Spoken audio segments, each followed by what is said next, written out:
Welcome to our channel. Today we how to build a legal training program with ABA, complete guide step by step. Start by identifying the goals of your legal training program. Consider the specific skills and knowledge that participants need to develop.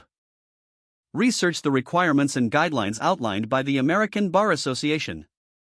Assess the current knowledge and skills of your target audience.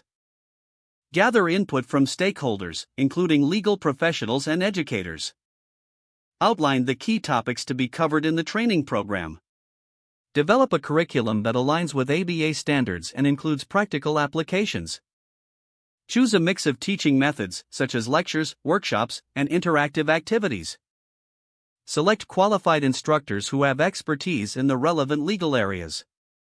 Decide on the format of the training program, whether in person, online, or hybrid. Create a timeline for the development and delivery of the training program. Draft a budget that encompasses all program-related costs. Market the program to potential participants through various channels. Prepare all materials, including presentations, handouts, and assessments. Implement a registration process to streamline enrollment. Establish a feedback mechanism to gather participants' insights after each session. Conduct the training program, ensuring all technical aspects run smoothly. After the training, evaluate the program's effectiveness based on participant feedback.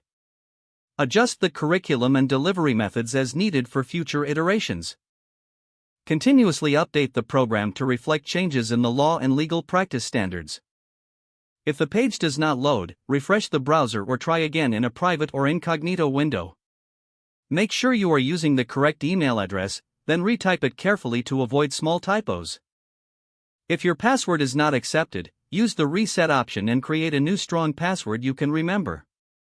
Check your spam folder for verification or security emails, then complete any requested confirmation steps. Enable two-factor authentication if available to improve account security and reduce unauthorized access risk. After signing in, review your profile details so your contact information and settings are accurate and current. If you see an error message, note it down and try again after restarting your device and internet connection. Log out when you finish, especially on shared devices, to keep your account and payment information secure. Don't forget to like this video and subscribe to our channel for more step-by-step tech guides.